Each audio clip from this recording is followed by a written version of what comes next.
All right, today we're looking at women and art in the Renaissance and Baroque period, and looking at kind of the style and themes and structures, along with, of course, the main women artists from this period and the art that they did. Here are the topics that you can take a look at. So the first part, I kind of want to just do some introduction on setting up what's going on with that. So from the past lecture that we looked at, women artists like De Rossi and Fontana, Lavinia Fontana, really set an important precedent for 17th century Italian women artists, and women artists in general, but especially in Italy. They kind of were at the forefront, the women we looked at last time, and this certainly played a role in this. We see some of the similar themes in terms of especially women as a central figure in the art, right? One of the things, and we'll come back with this and stuff, but one of the things that I think is highlighted here as we are able to get into specific women, knowing their names, knowing the art that they created, is that when you start examining and looking at the style of art that they portrayed, how important it is for women artists that you get a whole different style and structure. And actually, this is a good example. One of this artwork right here. So one of the major artists, male artists of the time, was Caravaggio, and this well, we're going to see so many artists liked painting, like Judith beheading Holofernes, or it with his head already off, or around that subject to some degree. And so this, like, I think there's so many paintings of this. This is Caravaggio's right here, right? And we're going to compare it to Artemisia, and how what she shows, Elisabetta as well. Both of those, and these are the two of the main artists, is Artemisia and Elisabetta, who were like the big players at this time. And they were influenced by Caravaggio. In fact, Caravaggio is often connected to the really beginning of the Baroque period, as well as tenebrism, which was a form of chiaroscuro, which we're going to talk about here. So I'm getting ahead of myself a little bit, but the point is that we're going to see, like, this artwork here that shows the beheading of Holofernes has a different kind of feel to it, even if it's using tenebrism and a lot of the same. They definitely, like I said, were influenced by Caravaggio's style and the use of kind of the dramatic flair that the way that women are portrayed, the way that women are central to the artwork as a kind of heroine, the way that artwork is focused on women's emotion or having more women involved in the artwork is significant. And that only happens when you start having women artists that come into play and are able to put things and showcase art through their perspective, rather than always just through the male perspective. And that how women are portrayed through the male perspective is very, very different often from how women are portrayed through the female perspective. So as I mentioned, while there was definitely the previous women in art that we looked at influenced Artemisia and Elisabetta for sure, they also were shaped and influenced by Caravaggio and Guido Reni. And Caravaggio's probably the biggest marker on all of this period of art, specifically because he really brought in and used not only the chiaroscuro, which is, let's see, and I don't have it here, so let's write it up here. Chiaroscuro is essentially using light and shadow. And it's using light and shadow to create three-dimensional illusion of art, essentially. It uses that light and dark to create the illusion of three-dimensional forms on a flat surface. And this is significant because it allows for a much more realistic artwork in that sense. Tenebrism then is essentially a specific type of chiaroscuro, which is focusing much more on the darker themes by emphasizing darkness and then spotlighting key figures for that emotional effect. So you'll notice in this picture, again, this is from Caravaggio, look at all the dark, right? And then there's like a singular spotlight focus. So in regular chiaroscuro, you see where the light is coming from, and then there's like 5 components to it. You know, shadow, cast shadow, highlight, light, and you can pick out these parts. Like all of those components need to be present. That helps show, it just is basically mimicking how light works in real life. So that if you were to shine a light on an object, you can pick out those components of chiaroscuro that you can see in the real world. And so then it's about mimicking that use of how light reflects and shadows and darkness are present to recreate that on paper to make it look realistic. Tenebrism then says, instead of focusing on all of those components, you're going to have this kind of spotlight effect on usually the key figure or figures, and then it's going to be starkly contrasted by very dark areas around it, as you can see in this painting. And all to the point that in this case it's basically black. You can't really see anything beyond the main characters and a little bit of the red cloth and then the bedding and stuff like that. And that's intentional to create this more dynamic impact that's meant to essentially create a sense of mystery, of uncertainty, of sometimes nefarious settings. It's meant to evoke this kind of emotional component to it as well. And so you get that type of sense of darkness, of mystery, of intrigue, of uncertainty. And it's meant to evoke that both in the visual, right, as well as the emotional. And so this was a very distinct thing. You'll see as we look, it will look through a lot of the paintings from this period. While there are a few that don't use tenebrism, a lot do. And especially the 2 women that we're really focusing on, Artemisa and Elisabetta, very much used a lot of tenebrism within their work. And that was directly influenced by Caravaggio, who kind of established that. Now, he is an interesting character in of himself. He, like as I mentioned, he popularized tenebrism, and there were a few artists who had used this, and this is Caravaggio here. There were a few artists who had used this style before, but he really was the one that popularized it and had it become something that a lot of people were familiar with and tried to replicate. And he's certainly best known for it. He employed this idea of physical observation with this dramatic use of the tenebrism in order to create this idea of focusing on a crucial moment, right? And that's kind of what tenebrism also does, is it allows you to, whatever the spotlight's on is like, it's like a snapshot in that event that's taking place in the picture and the art.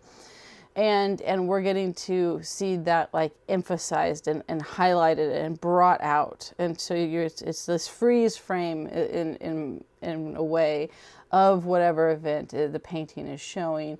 And it's highlighting and bringing out with that, though, other aspects. He took it even further and focused a lot on struggles, torture, death in a lot of his artwork. So he went even on kind of the darker side of tenebrism. Tenebrism does not have to be about torture and death, but it does often have, again, that ideas of we could say, well, obviously dark, mysterious, dangerous, the unknown, that there's something, some kind of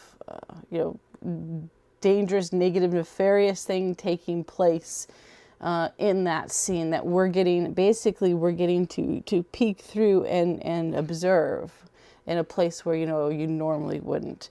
And he just took it kind of even darker than that. So we'll see, like the other artwork we're going to look at with the women artists don't go quite that far. But even if we look at all the topics, I think you'll still see, though, that they're not, when you use tenebrism, it tends not to be happy, cheery, go-lucky feelings. It's definitely more the serious, we could put serious too, nature of a scene. And also the emotional. There's a lot of the idea of highlighting a particular emotion that you capture in time.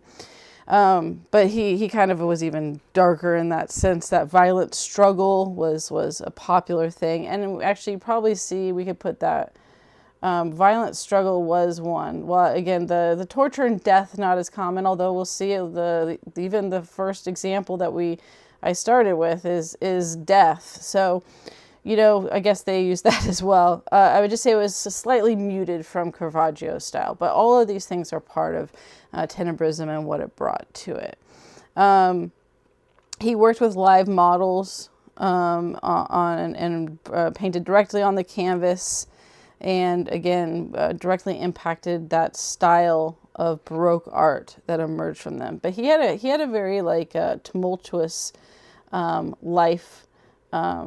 That, like I said, wasn't super positive, even though he was so impactful on the art scene. His life was kind of a mess. So he trained as a painter in Milan before moving to Rome in his 20s. So he went from Milan to Rome. And then while in Rome, and again in his early 20s, he was already considered then a violent and reactive artist who would get upset and kind of go off the rails really quickly. He ends up killing someone in a brawl and being put on trial for murder. And he's found guilty and sentenced to a death sentence for the brawl. Well, he was not actually killed. He was not put to death because he flees to Naples, right? So then he goes to Naples. And back then, right, it's a little bit harder now. If you were going to flee somewhere, they could track you down. Much easier back then, and through a good chunk of history, if you just wanted to get out of a spot of trouble, flee somewhere far enough away that people had a hard time figuring out where you were. Or just weren't seen as part of that jurisdiction anymore. He flees to Naples. He moved around several times and even actually went and tried to seek out a papal pardon. So he tried to get a pardon from the Pope. He ends up becoming involved in another fight where he ends up being disfigured, and then he ends up dying in 1610 under uncertain circumstances when he was on his way from Naples to Rome. Some suggest that he was murdered because of his actions and stuff. So crazy kind of life that was kind of short in all of it, but had a massive impact on art that we'll see. And we are going to come back and compare his art with Judith to the other Judith paintings because they're so prevalent and obviously were influenced by him.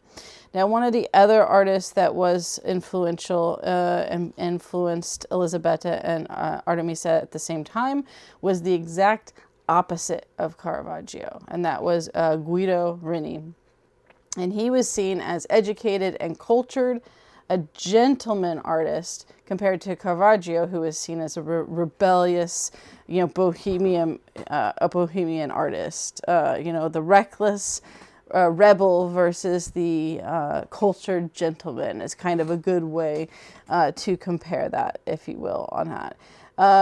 And he he painted mainly religious arts. This is him right here. He painted religious works, but also mythical and allegorical ones as well. These were common styles in this time. Religious artwork is going to be huge, and one of the ways is the altarpieces. So we have an example here of this. So see how this one does not have the tenebrism. It's very bright. I mean, lots of light, super bright. The colors are bright rather than darker and rich. It's meant to be this uplifting piece. But it wasn't all. It was for the church, and religious artwork was very, very common. In fact, the church, it came with the Catholic Church had issues with the Protestant Reformation, and they had taken a massive hit in reputation. There was corrupt popes, there were other issues and stuff, and so then the church started towards this self-created Reformation, and as they started to feel comfortable again after conflict and tensions with the Protestant Reformation, they started employing and giving patronage to artists with the belief that the artwork could be a bit of propaganda, if you will, for the church, but also emotional connections, right? That the artwork, the people coming in and seeing the artwork could not only get a sense of biblical stories, but also have an emotional connection to it as well. And it also, again, kind of put the church in a good light to provide patronage to these artists. And so there's a lot of religious stuff specifically for altarpieces, but besides altarpieces, the other type of artwork was just religious stories. So that's why Judith's story is a religious, a biblical story. Susanna and the Elders that we're going to look at as a biblical story. A lot of the paintings are biblical stories. But again, within that Renaissance style of often showing them in more Renaissance style clothing. Obviously with the Renaissance style of the human form. And then you also have mythological artwork, and then landscapes and still life also became very popular during this time. He trained, Guido trained at the academy, and moved to Rome in 1601. He painted several significant works, including the crucifixion of St. Peter. After he moved to Rome to work, he painted an altarpiece. That's when he painted the altarpiece and stuff for that, and became one of the main painters during the papacy of Pope Paul V. So he ended up getting his work, which here's one of the examples of that, was well liked enough to then really catch the eye of the Pope, who employed him for many other artworks as well. So these two artists both influenced the women that we're going to be looking at during this period. So the style, then we talked tenebrism a lot, but we're also going to look at that creates this Baroque style, which I kind of went over the types that were there, right? Baroque art was known for its dynamic movement, bold realism, and emotional appeal, which again was connected to the Catholic counter-reformation to the Protestant Reformation. It was meant to counter, specifically, it was the idea that Protestant style, which it was, Protestants were very anti a lot of the Catholic traditions and styles, and one aspect of that was that the Catholic Church had always been connected to artwork, whether that was in the Byzantine period or now. And Protestant Reformation tried to move away from that and was much more austere in, not having a lot of paintings or the rituals or all of the kind of things that made the Catholic Church. And so they thought that by creating and utilizing a lot of art would be the counterweight to that kind of dreariness of the Protestant Church, and hopefully not only bring people back, but again also be a way to be a positive impact for the Catholic Church, and also stimulating people's faith, right? Getting emotionally attached, being emotionally moved by a piece of artwork that might have you then feel like you had a religious experience or want to be connected to God, because the artwork is amazing. during this period, and it certainly is very moving. And so there is that emphasis again on that emotional aspect of art, right? That is a big part of this, that you're not just doing a pretty scene, but that the artwork is going to have that emotional pull and tug with it. With that will, and this mentions it to the sensory appeal, right?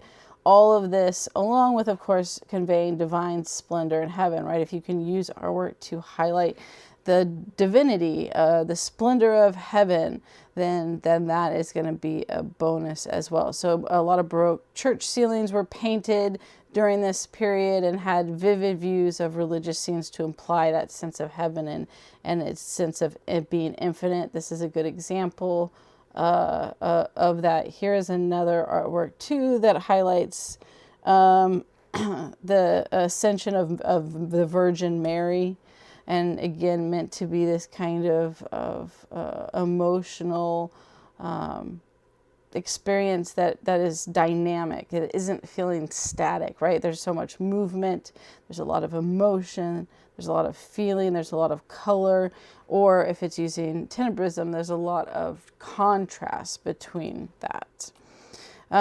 Again, as I mentioned before, it also can have non-religious themes. This is another Caravaggio scene. This is with tenebrism here. Again, you have that single light source that's highlighting on Matthew. And this is the idea of Jesus selecting Matthew to be a disciple.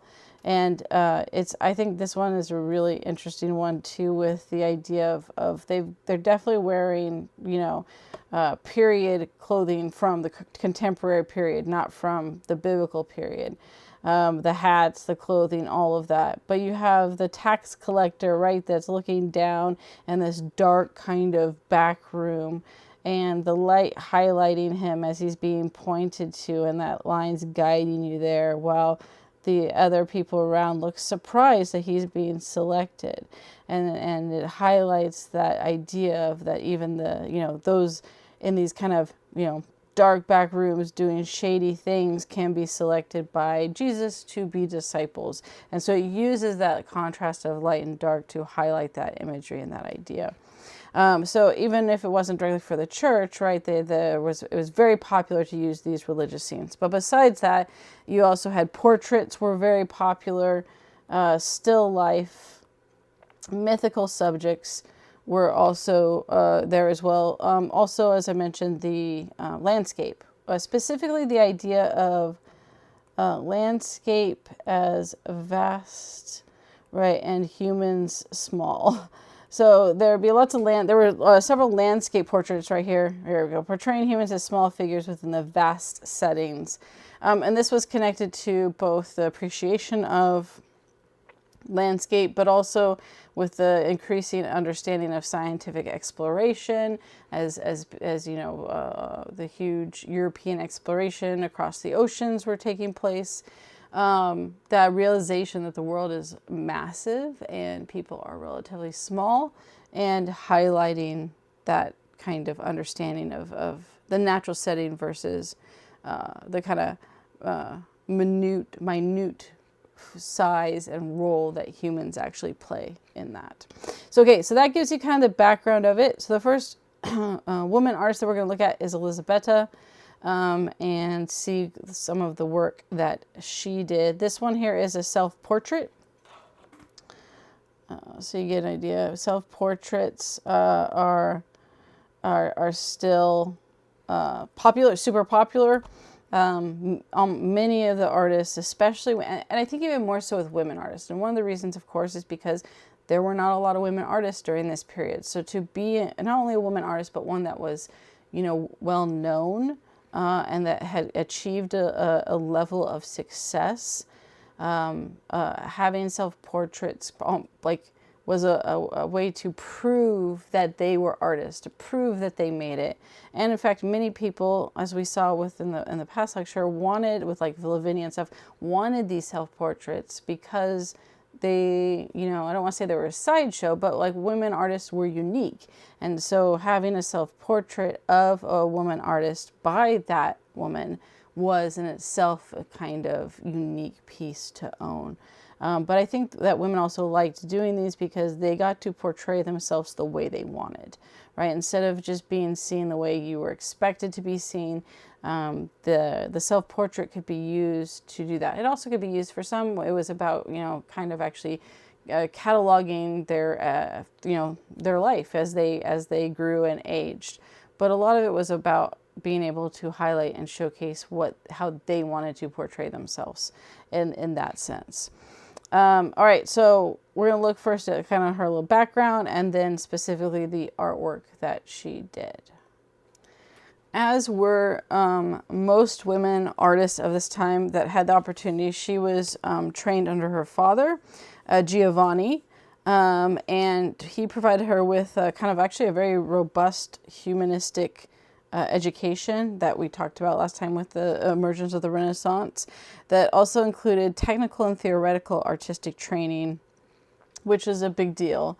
So it went even further than just what is acceptable for women, court ladies, now to expand beyond that. He also had a vast library of classical and religious texts, which she was exposed to. She began working as an independent painter by the time she was 17. So she definitely demonstrated very early on not only artistic skill, but a maturity to be able to almost come into her own by 17. And by 24, she managed the family workshop and also was one of the pioneering women to create art education and mentorship for other women, allowing for one of the first times for women who didn't have artists in the family to be trained. Because the reality is women were still not trained by non-male relatives, right? So it's by male non-relatives, by non-male relatives. Usually you didn't, unless they were specifically brought in by their father. So we do have some examples of like the father who's an artist brings in another male artist to train their daughter. But if you were a woman who was from a family who had no artistic connections, you were not going to be able to go to get an apprenticeship. You weren't going to be able to be trained in a school. Women were not allowed to partake in that. Thus why most of the known female artists from these early periods came from artist families, because they had the benefit, two things: the benefit of being trained, right, where many other women were not even going to get that. And the second being connections, right? It's a big deal if your father has artistic connections that can then give you openings to display your art, to have other people become exposed to their art. Because the reality is that when you see these women and the artwork that they're producing, when people saw their art, they liked it and they wanted more of it. But if you don't have those opportunities, it's hard to break into that. So the fact that she opened up, not only ran her family's workshop, her sisters also were trained and worked with her as well. And they were artists, just not as big as her. But the fact that she taught women artists, and it was a female-led art school or art instruction, allowing these women who may have no art connections or family members train is a big deal, because those opportunities were extremely rare, virtually non-existent, really, in that process. She never married and instead ended up pursuing a career in the arts, which was also highly unusual for that time, right? She definitely broke those social norms of expecting even women artists to get married and have children, and she instead focused on her work. She also was one of the earliest women to be compared positively to male artist contemporaries. So the fact that not only did she, positive comparison to male artists. There were plenty of times that women were compared to male artists in a negative way, but Elisabetta was almost always compared to contemporaries in a very positive manner. But again, she kind of bucked all of those normal expectations and trends from this.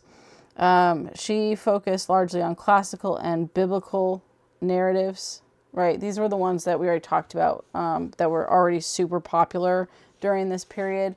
And, she stayed within that realm of that. However, of course, the difference being that she focused on this idea of the femme fatale, the heroic women, and strong female figures.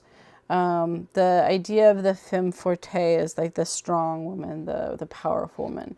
And you can see even in this one, this is Moses being found as a baby. So with a story where he gets put into the river in a basket, and because all of the Hebrew sons of certain age, born from a certain time, are to be killed by the Pharaoh's order, his mom puts him in a basket, floats him down, and he's found by the sister of the daughter of the current pharaoh and stuff, the sister of Ramses, and she raises him as her son.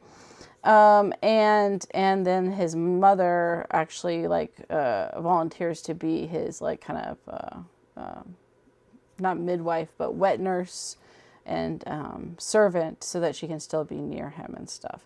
And so here, though, you have almost exclusively female characters in the artwork, right? And it's highlighting these strong, a woman connected to the ruling pharaohs in Egypt, right? And just this idea of these powerful women being central to those stories, where a lot of times, if you look at like the male version of these, which a lot of them have, right, there's way less emphasis on the women in the story. And instead, it probably would have been centered around Moses, with the women as kind of the background component. And here, the women are all central to this particular artwork. She had over 150 paintings that are cataloged that we know of, although only a few survive today. And they actually think that the 150 is conservative, that there really are a lot more than that. But she did catalog and write down a lot of her artwork. And so that's where they're getting that number from. But based on things that they know, they think that it was actually more than 150. But that's kind of, the 150 is what we can kind of say we know for sure. One of her earlier artworks was a portrait of Anna Marie Renzuzzi and as Charity. And this was a good example of a Bolognese portrait during the 17th century. Where it kind of highlighted Anna as an emphasis on her motherhood rather than her social rank, right? The rank was important, social rank was important, but a lot of the artwork kind of distanced themselves from that during this period, especially during the Baroque period. And that one of that early, and I didn't put that one in, but the early portrait of that uses that tenebrism to highlight her and her children. Another aspect is that she's, in the portrait with Anna, she's kind of gazing off to the side. And this was a common thing. This is not common with all women artists, but this is a common thing with Elisabetta, is that a lot of the women are not looking directly at the viewer, where we saw other artwork where there was an emphasis on them almost like staring down the viewer. Here we have women that are often looking to the side, looking off just slightly rather than looking directly at the viewer. And so this is one of her early portraits that actually highlighted that. Again, one of the ones that probably the most common one that we keep talking about is Judith with Holofernes, because it was such a popular story to showcase, especially because it was that kind of a female heroine or female lead that could be portrayed in so many different ways, and these scenes could be portrayed in so many ways. What ends up happening is that both Elisabetta and Artemisia paint multiple versions of this story, and also different points in time of the story. So you have, this one is Judith and her maid. Here's her maid placing Holofernes' head in a bag after the beheading. So the beheading has already taken place, right? that event is not shown. And in fact, Elisabetta focused on the events after the beheading, where we'll see Artemisia shows the actual beheading. But in it, what's interesting is she is holding his head and putting it in, but she's, again, not looking at the head. And you have this scene of her, looking poised and almost as if, like, she committed this murder, but yet is kind of, it's pure and above it because of the reason for doing so. And the story again with this is that Holofernes was an Assyrian general. Their town was being invaded, and this is connected to Old Testament aspects of when the Assyrians who were there invaded the Israelites, and and the surrounding areas, and everyone knew the Assyrians as brutal and horrible people, and a lot of, like, their whole thing was torture. And through brutal ways of killing people.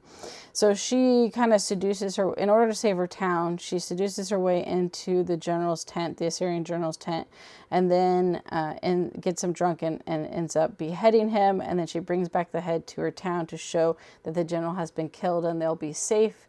Once the other Assyrians realize that their general has been killed in his tent, they all flee and leave. So that's the background of the story with it. So here again, the artwork by Elisabetta is all showing the scenes after the fact. But she definitely is meant to look, I don't say, more reserved. We'll see, compared to Artemisia's, where they're much more bold and brash. You have Judith here being shown as more reserved, not, kind of not ever looking directly at the act or the death of it, but not shying away from the fact that she was a part of it. And then you have, here is another one of the, after the fact of the head being put into the basket, right? If you also notice, and this will be a difference when you compare to Artemisia's ones, right? The sword that was used, she's not holding in either of these, right? They're set off to the side. But this was common to do these paintings more than once, right? So she has two versions of Judith with Holofernes' head. But again, looking off, not actually looking at the act. Part of this is also this idea, and using the tenebrism is effective because it's meant to be this scene where it's, dark in the night, they're kind of hiding, they have to get away, right? You may have killed him, but you still have to get away from the camp. And so looking very weary about the next steps of making sure to get away, right? They're not out of the woods. This is the more danger zone. And it is interesting to see when we get to this one here, where this is much more victorious, Judith victorious, essentially, right? There's that victory has now taken place and she has left the camp. So you don't have, it's still night, but it's not as nearly as dark. There's not that use of tenebrism in that there is in this scene. And this, I think, is a good way of showing how effective tenebrism can be. And it creates this foreboding, this sense of urgency or danger or uncertainty, right? Which it is when they're still trying to escape. But once she gets back, in this last painting here with this, it's returning victorious to her city, presenting his head. She's holding and presenting his head with the help of her maid servant. Again, not looking directly at us, but looking kind of off to the side. So she's not looking at the head and she's not looking directly at the viewer, but she's much more victorious in this. Her cape is also larger, which kind of is that idea of that sense of victory. It's lighter, right? The foreboding and uncertainty of if they're going to get away is now gone. She has made it back. The Syrians have retreated, and she's showing the head to prove her success in killing him and stuff like that, right? Even though she's not, unlike Lisa with Artemisia and Lavinia, where they look at the at his head and actually show the act of like beheading, she's still seen as a strong central figure, right? So I don't want to downplay that, like, just because she's not looking, right? Judith is still being portrayed as this strong central figure. She is definitely the center of it. It's not Holofernes. It's not, being fearful or not squeamish about doing it. It's more about being a little more reserved and having this idea of still having dignity and poise while accomplishing her task, right? And so that's kind of how she portrayed in these scenes, that kind of heroic heroine, if you will. The next painting is Timoclea of Thebes. So the story with this one, these all have backstories. This is actually with Alexander the Great. Okay, so here is, so we just looked at, though Judith is a biblical story, and this one here is a classical story. So the story, when Alexander took over after his father died, he immediately wanted to expand and conquer more than his father had accomplished. He had some father issues and desperately needed to expand beyond that. Well, one of the areas that still needed to be taken care of was Thebes, and they put up a really good defense, but Alexander the Great and his army still managed to be successful. And his soldiers kind of went wild in terms of, which was common in war at this point in time, when they conquered a city, they raped and pillaged, and women were the main victims of this. And in the story with this, like, Timoclea was raped by one of Alexander the Great's captains, which is this guy here. After raping her, he then basically demands that she hand over any jewelry and wealth that she has. And so even though she has just been raped in a strong, defiant mode, she comes up with a plan to get back at him. And she does that by claiming that her money and jewelry, she hid it in the well in her property. So she walks him over. He looks down to where she's pointing, saying that there's a hidden place right here. And as he's looking down, she pushes him in the well. And this is a story connected actually to Alexander the Great's life. And after she pushes him in the well, she then stones him essentially to death to make sure that he's dead.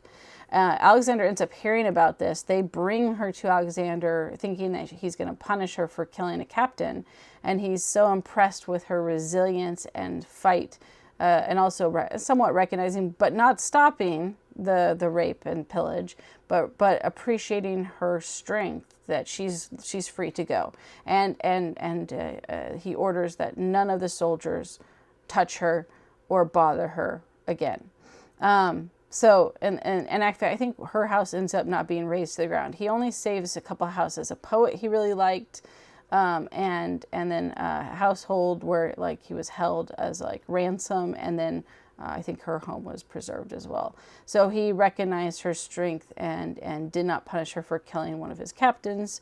Didn't really stop the rape and destruction of Thebes, but there was that idea that he somehow recognized that. So that's the story with her. So in this painting, we're getting the act of her throwing him headfirst into the well. So this is a scene that is now happened after she has been attacked and raped. She has guided him over to the well, and she's in the act of throwing him in. You have the kind of, it's not as dark of tenebrism as some, but you do have those dark areas that kind of create a sense of not just nighttime, but of course, danger and foreboding in that, while being slightly lighter than some of the other tenebrism that takes place.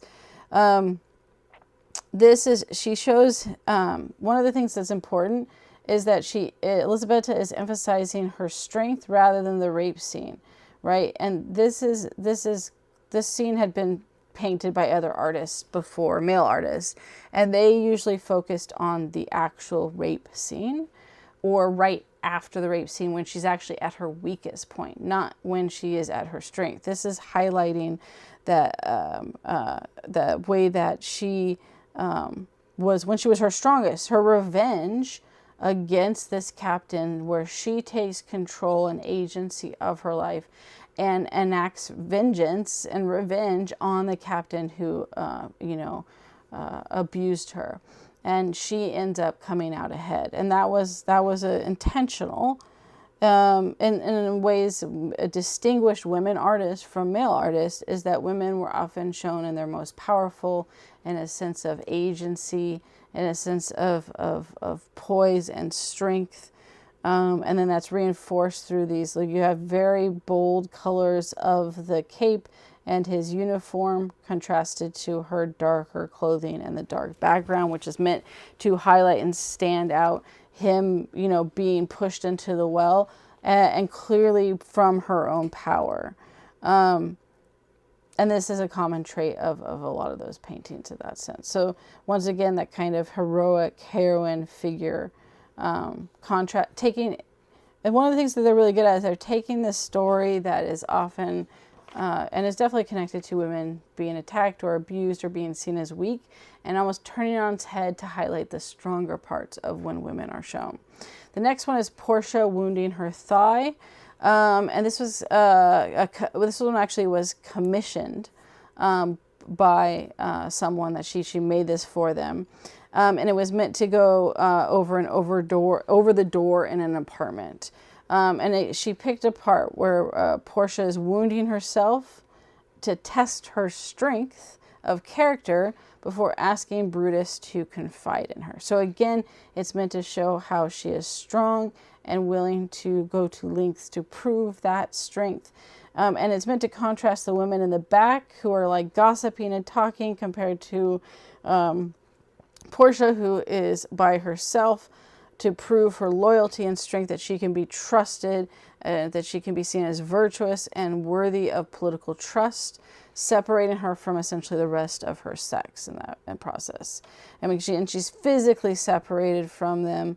For the women who are, they're spinning and we're doing typical women's work, which was then also connected, unfairly gossip, versus her by herself, taking this kind of violent physical act to highlight her control over herself, over her speech, so that she can claim this exceptional status, that she is, not like the other women, that she is stronger, that she is trustworthy, that she can be trusted with those secrets. There is a sense of also sexualization to this as well, which can come across as strength as in parts too, especially how it's being shown here. Her shoulder is her clothes. She's sitting on the bed or a couch in the back room. Her dress is partly off her shoulder. Her leg and thigh are being exposed. It's not excessive, but there is that component of female sexuality, and connected to the femme fatale, right? The dangerous woman. And that certainly was part of the femme fatale convention, was that sexualization and dangerous women who were like assassins and strong, those kind of themes tended to be interconnected, and we do see that here. And it certainly was it was something that appealed to people. And again, this was a commissioned work, so that might have been somewhat requested. Nonetheless, she's being shown in this strong positioning, as a woman who's willing to go to any lengths to prove her value, her virtuousness, more for being trustworthy. And then you also have, again, these kind of rich colors of her clothing contrasting with the very dark background that you really can't see anything in, that also then contrasts with the women in the back as well. This is, here we go. So one of the things is Elisabetta painted a lot of paintings, and they were seen as equally good to a lot of the male artists at the time. Because she painted so quickly, so many paintings, because they were seen as so well done and comparable to other artists at the time, rumors started to spread that her father was actually the artist, and she was just signing her name to them, because uniqueness of having this excellent, most skilled female artist was a novelty. And so they could sell more if people thought she was doing them. So to prove them wrong, she actually starts painting in public in front of an audience to prove that she's the one doing it. So this is an example of going from the sketch to the painting. And she had different styles of sketching and water washes and stuff like that. But that she would do these in public to prove that she was actually the artist, because her paintings were so good and she produced so many of them that people had a hard time believing that a woman could do this. And so she kind of relished in proving them wrong. And she took advantage of this novelty of people wanting to come watch a skilled female artist's work. And people, this is a quote from this, that everyone who was anyone would visit Elisabetta to see her perform and generally be seduced by her charm and at times ironic wit.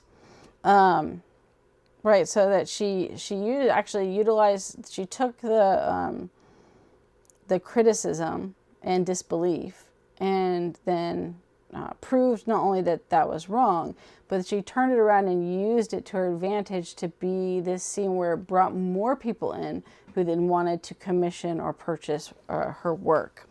When she was so popular, when she died, she had a massively large public funeral that was comparable to all other well-known male artists at the time, which is a huge deal. That was almost never the case.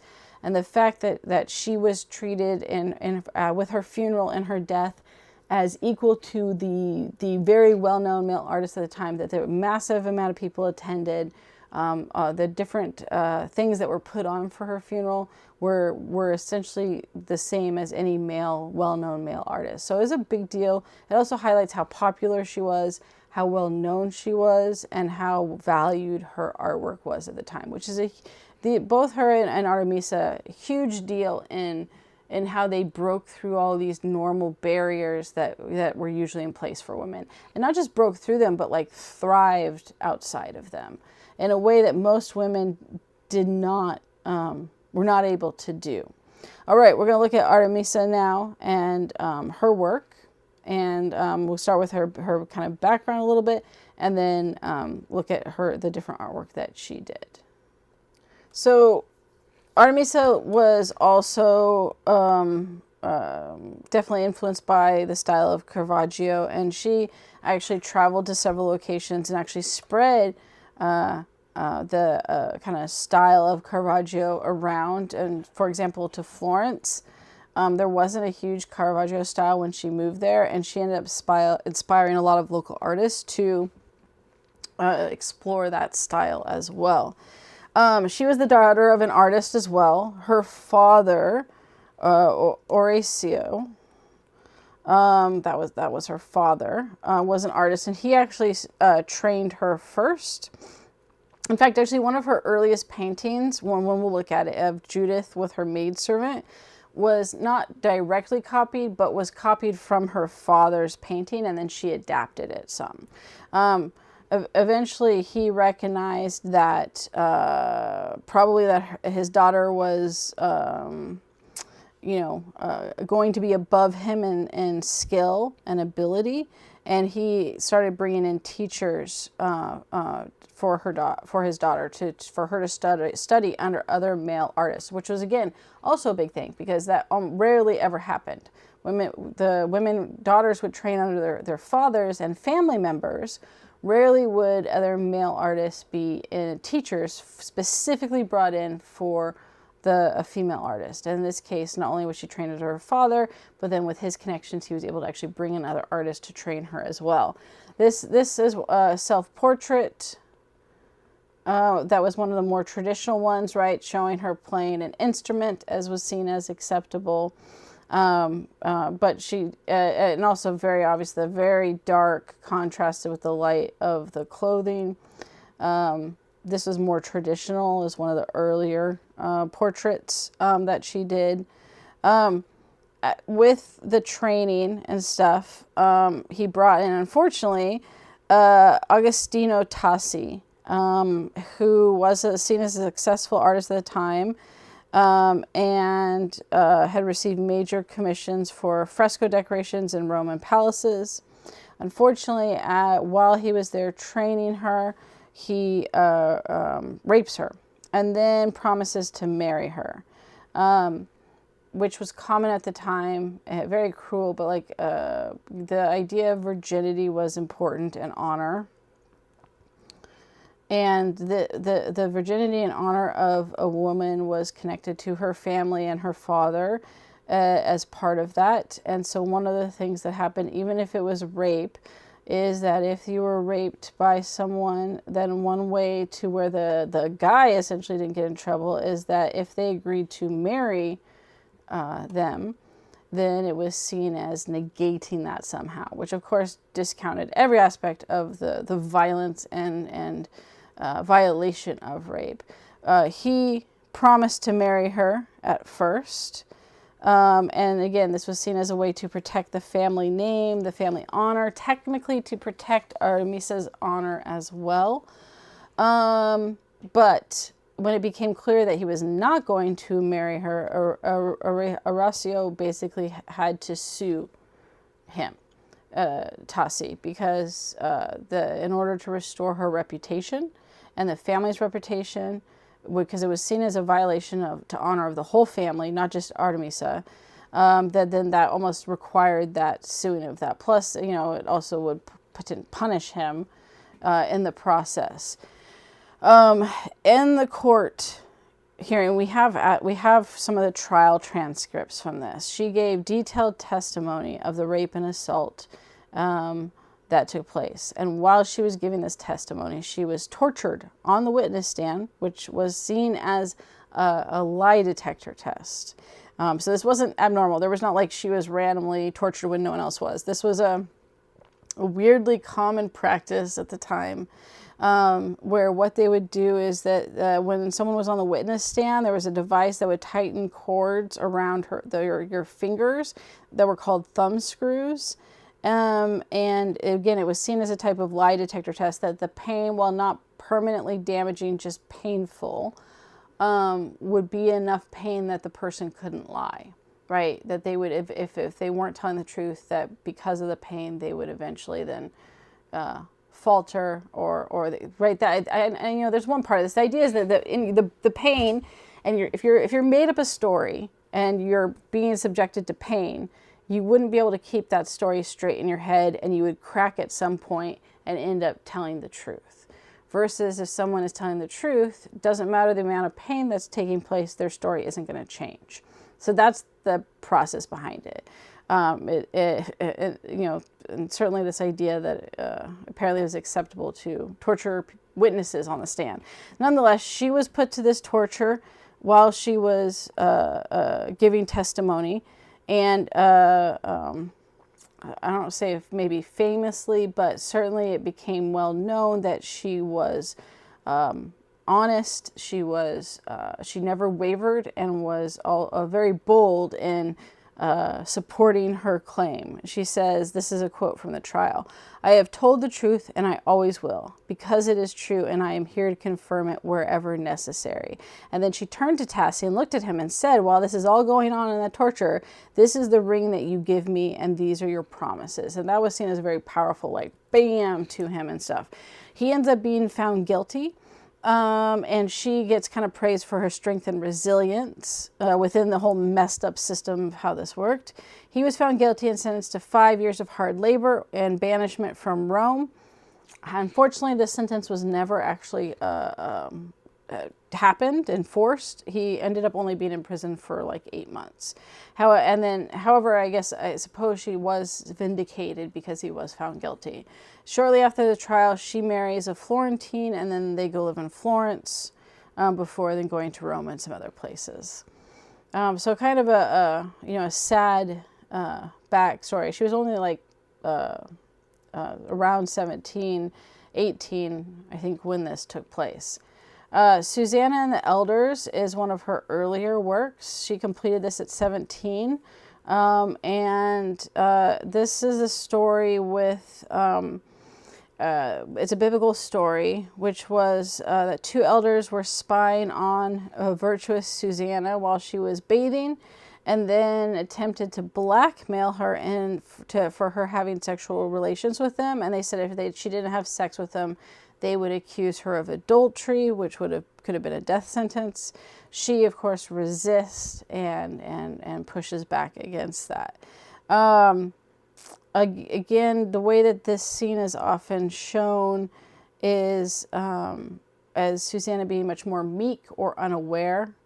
Right, where this one was an emphasis on that psychological realism. It's meant to show her distress, focusing on the trauma rather than the elders' intentions, where a lot of times there was way more emphasis on the elders, and Susanna is more seen as this meek, passive individual. Instead, there's meant to be see that, no, I mean, the way that her body is contorted with her hands up, active resistance, right, other than like in some cases the way that this scene was portrayed by male artists was that she was kind of passive or even unaware that they were spying on her. Distress, right, that idea of that psychological aspect of the whole thing, but also this active resistance in that, right? She's painted in a much more dramatic way than many of the Susanna paintings had been portrayed in the past. And again, usually there was an emphasis on the elders, the villains, their excitement at spying on her bathing, or their excitement at trying to force her to have sex with them. Where here, right, they're much more shady, dodgy looking, where she looks like the center of that resistance. She also removed Susanna from the traditional place, which was usually shown in a garden. Instead, she's up against like this seat with a stone wall with there's some friezes, the artwork behind there, which creates a sense of not only having the body kind of have to weirdly twist because of the limited space. She can't move back, right? They're right here, and this is blocking her. And I think the water is right by where her feet is. So she has this limited space to try to move out of their essentially visual attack. And it creates more of a sense of distress and resistance than, like I said, the ones where it shows her in the male artists that show her in a more feminine and passive or graceful pose. There was a lot of emphasis on Susanna being virtuous through her grace, through her passivity, her feminine, like there's almost that is the kind of weak, passive, feminine grace was kind of how the male artist tended to portray Susanna. And here again, we have that heroine, which is the common theme with both of these artists, right? That they wanted to show strong female characters. They wanted to show women as the hero, as the person who has the strength and the resilience, and they do that over and over again in their art, which is what I mentioned at the beginning, right? This is why it's so important to have female artists, because you get the portrayal of women in a very different way than when male artists portray women in that process. There was we know that this again, this is one of her earlier works, that this was connected to one of her father's works, and that she definitely is much more lighter style, right? The darker tenebrism is not here yet, but her painting was much more dramatic and emotional with the expression than her father's was. So that's one of her earliest. Then we have Judith again. Lots of Judith. So if we look at Judith and the maidservant, Artemisa painted at least 6 different versions of the Judith story. So a lot. There are 2 versions of this scene here with her maidservant that she painted. In Judith, in these scenes, like the other one, Judith and the maidservant have already decapitated Holofernes, and now it's about getting away. So it's meant to highlight as well the dangerous moments after they've killed him, but they haven't escaped yet. Here, we now see the transition to tenebrism being used. Look at everything in both of these are super dark, right? You can't it's meant to highlight even her face in shadow here as she's peeking through what looks to be the light shining from the curtain in this one, right? But they're highlighted, but they're looking off and we can't see anything that's being looked into. One of the things that's interesting is that in both of these versions, Judith is holding on and clutching the sword.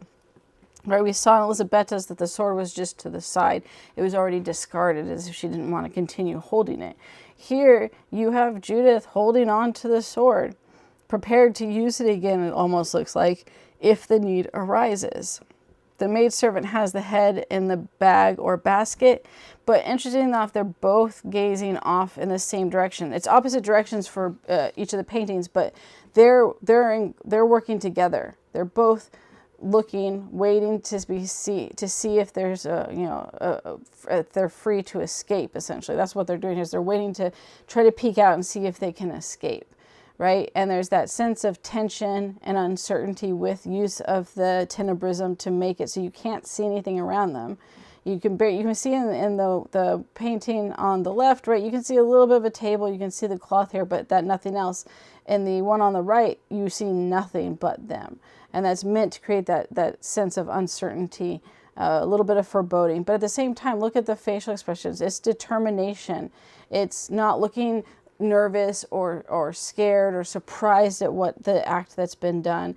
It's the determination of waiting to escape, right? And that's significant because it certainly shows and in both cases, they're kind of mirroring each other. Here they're standing, both kind of arched. They've got too much writing on this with this. So you can just see their bodies are mirroring each other. You have one, they're both kind of arched this way, and the one on the left is kind of bent over, and obviously she's crouching, so she's bent over. But then their heads are mirroring with their eyes and where they're looking as well. And it creates that sense of intensity.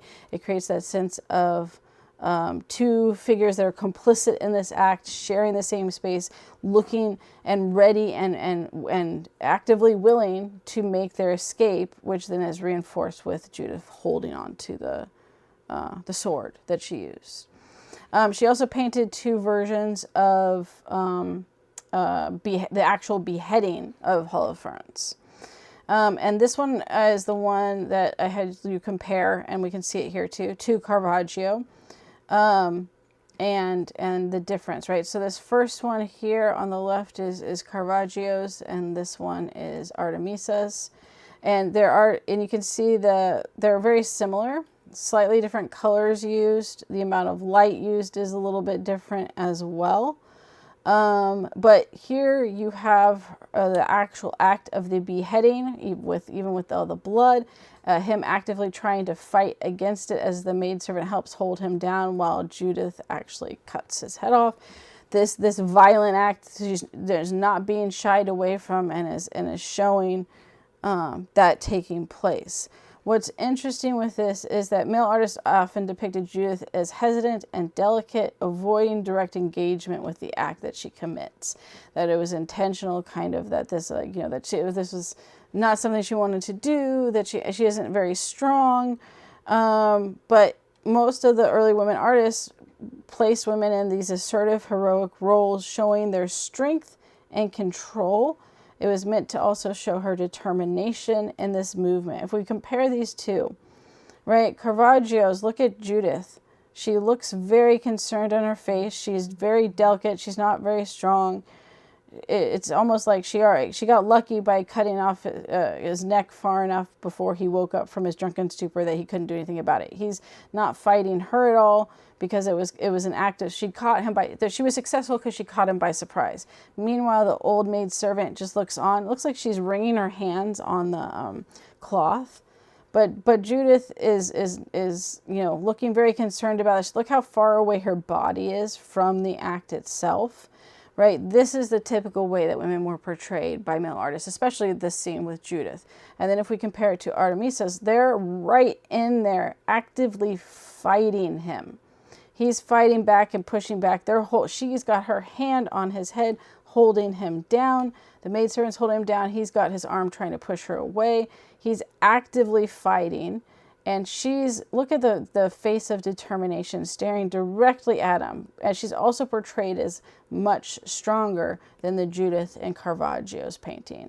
And that strength and control, it fits with the central role of women and the agency that they had that they wanted to show, and that Artemisa showed over and over and over again in all of her paintings. But I think these two are the best example of showing the huge difference in the portrayal of women from the same subject, the same exact event taking place of Judith beheading Holofernes, and how Caravaggio portrays Judith and the maidservant compared to how Artemisa portrays them. And it's hugely different. And that strength and power and agency comes across because of it. One of her other paintings was Lucretia. This is a Roman myth. Lucretia was the wife of a Roman nobleman. The Romans in this myth were under the Etruscan rule as a tributary state. Lucretia's husband had bragged that his wife was the most beautiful woman anywhere. The prince of the Etruscan Empire heard him, was there when he was bragging, and he became determined to see for himself. So he goes to this nobleman's house when he knows he won't be there, sees Lucretia, is overcome by her beauty, and rapes her. She then, and then he leaves. She waits until her husband gets home and then tells him what has taken place before she then commits suicide. Now, to the Romans, to the Greeks, some, and to the Romans, committing suicide was not seen as a negative thing or something to be ashamed of or secret about. Committing suicide was seen as an honorable way to die.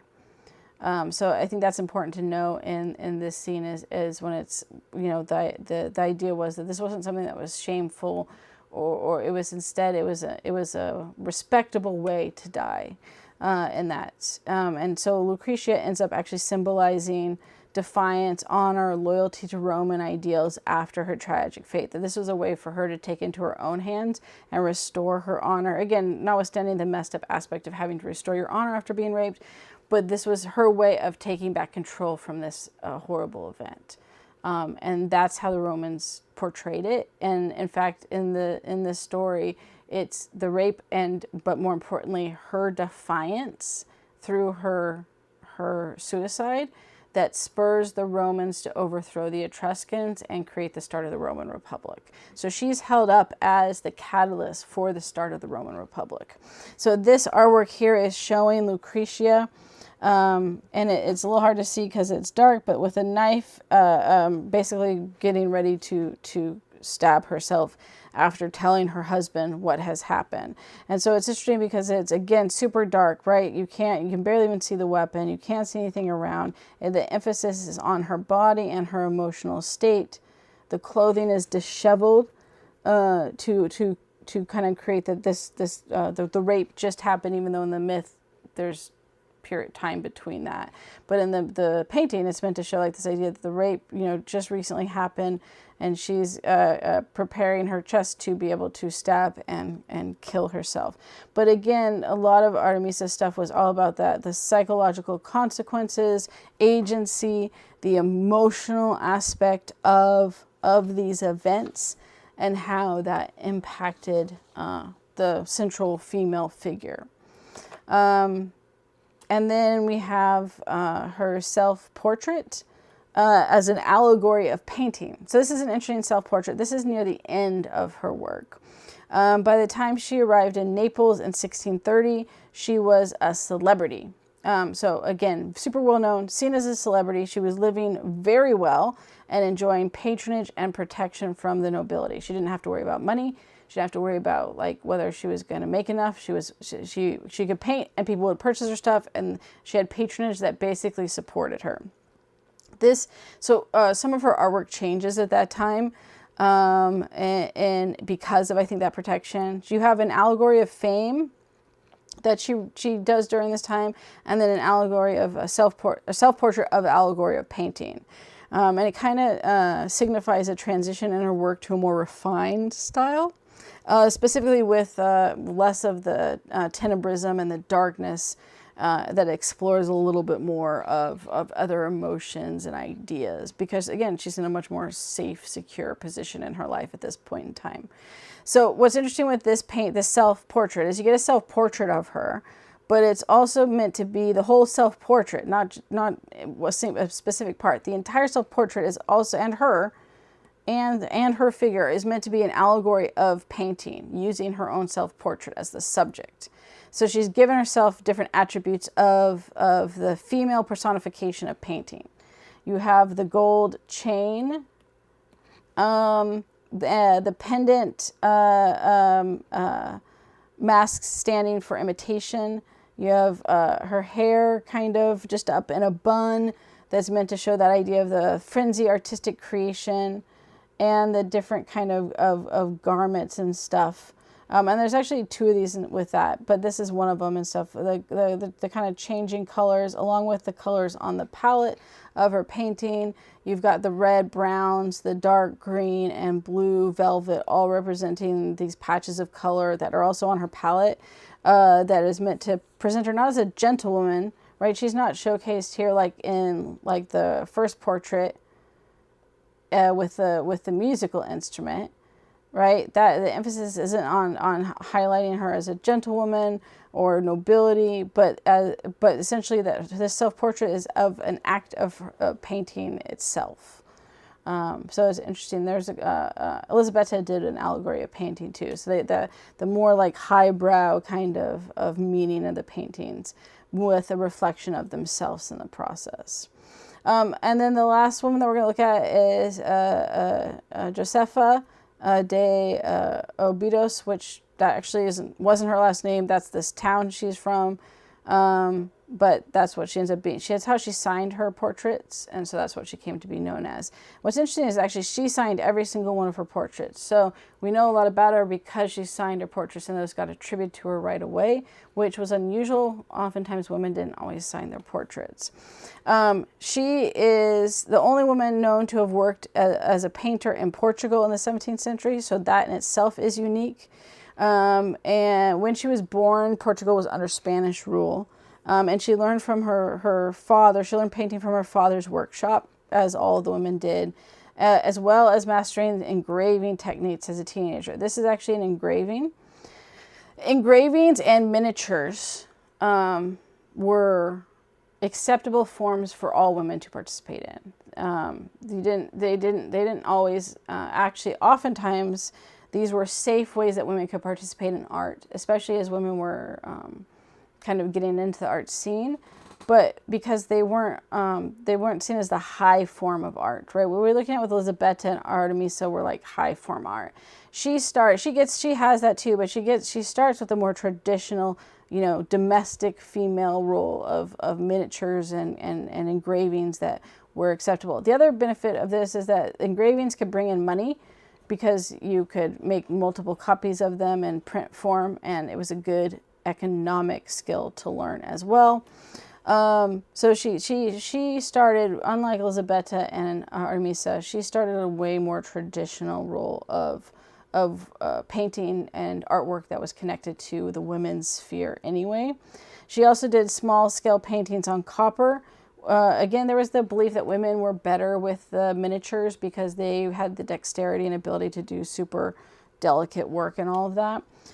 This one is the miniature here. It looks big because it's in the picture, but it was a miniature on copper with all the detail. What's crazy with this is that if you look at the detail, you can see each pearl. And this was a small painting. It was less than 6.5 inches tall, right? So this whole thing was 6.5 inches.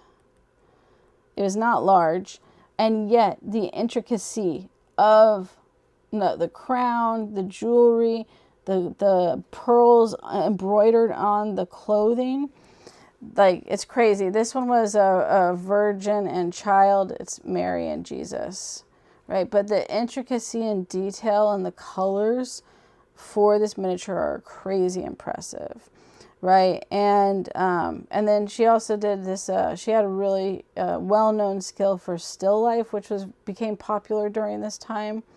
Again, the level of detail, realism that had to take place. Well, actually still using tenebrism in here with kind of being on a table with nothing in the background. But the level of detail to create the breads, the foods, the flowers. It also highlights, of course, that this wouldn't have been a scene in an average person's home, right? This is too wealthy and too rich for the average person. So it highlights wealth as well as just the skill to create the detail of the bowl, right? The detail of the wicker thing. And she became well known for her still life. This artwork is reading the fate of the Christ child. And this painting portrays a young Virgin Mary, which was rare. You rarely saw Mary as a young woman. And she, of course, has Jesus in her lap, baby Jesus. And he's there gazing down on this woman who is kneeling, smiling up at him while reading his palm, reading his fate. And then you have the two other women with a baby and a child also kind of leaning in and looking. What's unique again with this, right? It's all women that are part of this. All the women that are there supporting and looking at each other. Usually when you see like Mary and baby Jesus, it's with like the three wise men. So instead, you have three women that are partaking in greeting him and reading his fate, right? It's a reversal of the three wise men. So very clever in that sense. And then she throws in some still life. The fruits there also would represent prosperity and wealth and luck potentially as well. But I also think she just threw it in because she was skilled at it. But it is a symbolism of abundance and prosperity as well.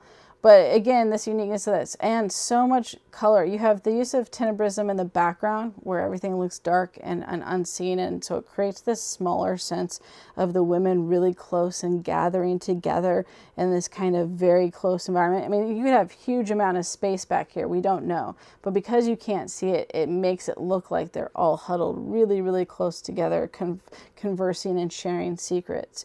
But then that's contrasted with the vibrant colors of the cloth and the clothing that's taking place. And then lastly, and again, because we're getting long as always, this one was done later, Christ child as Salvator Mundi, which is like savior of the world.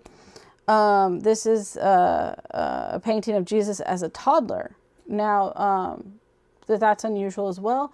However, children in this region, if they were taught in the nunneries, or even just sometimes they were given these dolls that were like of Jesus as a toddler. So this painting imagery probably came from that. But he is standing on a pedestal, and he's looking at the viewer, and this is a sign of blessing. And you see it usually in older Jesus, not in toddler Jesus. And then he's also holding an orb and a flag.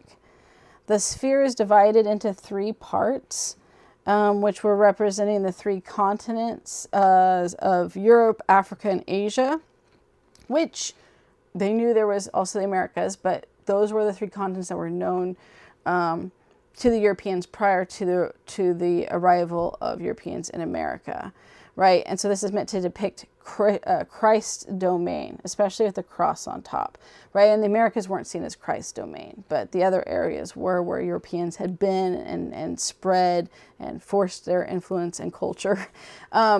The cross on top of the orb is also meant to represent Jesus as the savior of the world. So the orb represents the world. It represents the three continents that are Christ's domain. It represents Jesus saving that I guess the world in that sense.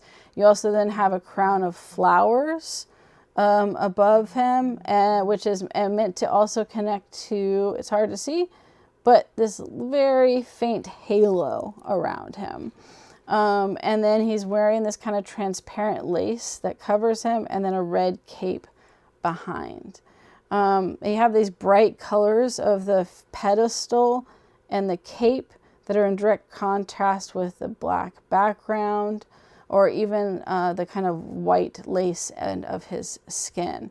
It's meant to have that dramatic lighting that tenebrism has, although it's not meant, this use in this case is not meant for the mystery. as more of just the vastness around him. She signed it. It's hard to see right here is where she signed it and dated it, which is beneficial because we were able to then identify her work. It also was probably used to then drum up more work. People would see this, they'd know who to commission for work. So definitely unique in the sense of being one of the only female artists that is known and kind of had a public and professional job as an artist in Portugal at this time, where women had other support in Italy and the surrounding regions. In Portugal, they didn't. And so for her to be able to come out and not only have a profession, but also have these works that were known at the time, and also be influenced by the Baroque style is a very big deal. All right, I've gone too long. I'll leave it at that for this week.